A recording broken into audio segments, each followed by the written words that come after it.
this section, we will discuss whether or not phages can be used to fight bacteria in two different fields, food and medicine. As has been mentioned in the previous sections, bacteriophages have the ability to recognize their host very specifically and lyse it with high efficiency. Now the question arises whether or not we can use these abilities in practice. First, we will talk about the use of bacteriophages in food. More specifically, we will discuss this topic by means of an example concerning the battle against food pathogen Listeria monocytogenes. In the next part, we will talk about the use of phages as medicinal products and the different ways of how phage therapy preparations can be made. Listeria monocytogenes is a gram-positive, rod-shaped bacterium, as is visible on the picture. This bacterium is able to survive in different environments, like for example the soil. The bacteria are responsible for the disease listeriosis, which can be lethal and has a mortality up to 30%. This figure is rather high and illustrates the importance of finding strategies to fight this bacterium. The main route of infection is by contaminated food. This can be vegetables, fruits, meat, milk, etc. that contain the bacterium. While infecting, the majority of Listeria bacteria are discovered by the immune system. However, the possibility that not all the bacteria are eradicated by the body exists, and these bacteria will enter the host cells. Here, they are safe against antibodies and other circulating immune factors. Because this pathogen has a mortality ranging from 20 to 30%, the urge to find solutions is quite high. One way to tackle Listeria is by using bacteriophages to disinfect food before it is sold to the customer. The Food and Drug Administration, or FDA, from the US has found that these phages are generally reconsidered as safe, meaning that they have obtained the so-called GRAS status. This means that they are considered to be safe to use. Furthermore, the United States Department of Agriculture has approved the use of phages as processing aid.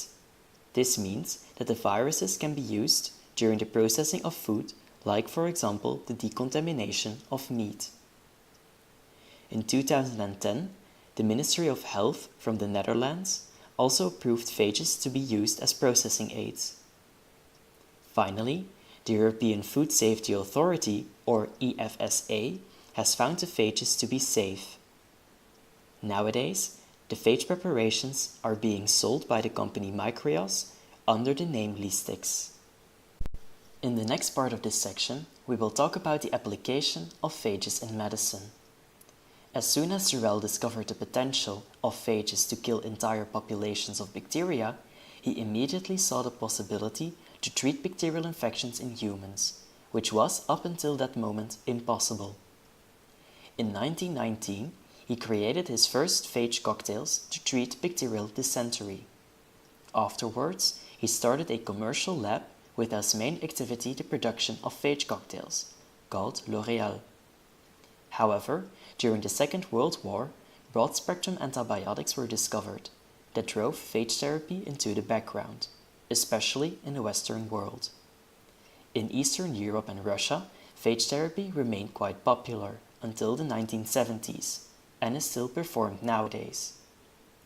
In the Western world and the US, the use of phages is very rare and can only be performed under the so-called compassionate use framework that is based on Article 37 from the Declaration of Helsinki. This allows phage therapy as an alternative treatment method when no other treatments are available and the patient's life is at risk. Now, more than ever, it is important that new strategies to fight multidrug-resistant bacteria are found, and one possibility is the use of phages. When looking more closely to phage therapy, there are two different ways of how phage cocktails can be designed. One way is called the pret-à-porter approach. In this pret-à-porter approach, there are 4 different steps before the phage cocktails can be sold to the customer. These steps are similar to the discovery and testing of regular drugs. In the first step, a general cocktail is created that allows to treat bacterial infections caused by the most occurring strains of bacteria. Once this cocktail is composed, it is produced and vigorously tested. different rounds of testing are performed: preclinical trials with animal tests and 3 clinical trials in humans to assure the safety of the phage cocktail. These procedures, however, take a long time and a lot of money before they are completed. Finally, the generalized phage cocktail can be marketed and sold to the patient.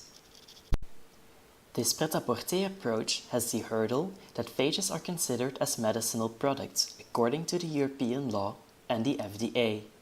In detail, the law considers every product that claims to have properties for treatment a medicinal product.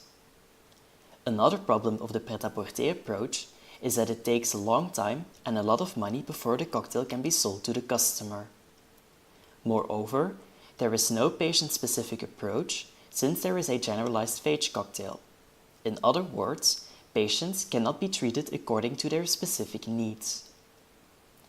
Another big disadvantage is that a generalized cocktail is more sensitive to resistance development of the bacteria compared to a patient-tailored cocktail. The other approach to design phage cocktails is patient-specific and is so called the sur-mesure approach. Here, a phage cocktail is prepared according to the patient's needs. First, the bacteria that cause the infection are brought in culture and different phages from a library are tested to kill the patient's bacteria. These phages are then combined in a cocktail. This cocktail is further processed according specific protocols that describe how it should be made to ensure the patient's safety. Next, it can be used to treat the patient. When resistance to the tailored phage cocktail is observed, a new cocktail can be created the same way as before. This approach is rather fast and cost efficient compared to the pret-à-porter approach from before. More specifically, due to the use of specific protocols to make the cocktail, no extra trials are needed to ensure the patient's safety. Another advantage is that this approach is patient-specific. There is, however, need for a new legislative framework since this kind of treatment can only be performed under the Declaration of Helsinki, which allows to perform an alternative treatment when no other treatments are available when a patient's life is at stake. In Belgium, the situation is slightly changed, since the authorities have decided to consider quality-controlled phage preparations, as the one described in the sur-mesure approach, as magistral preparations. This means that medicinal doctors, together with pharmacists, can ask for a specific phage cocktail to treat a patient. This allows to treat individual patients outside the compassionate framework of the Declaration of Helsinki. This approval by the Belgian authorities could be the first step in implementing phage therapy in modern medicine.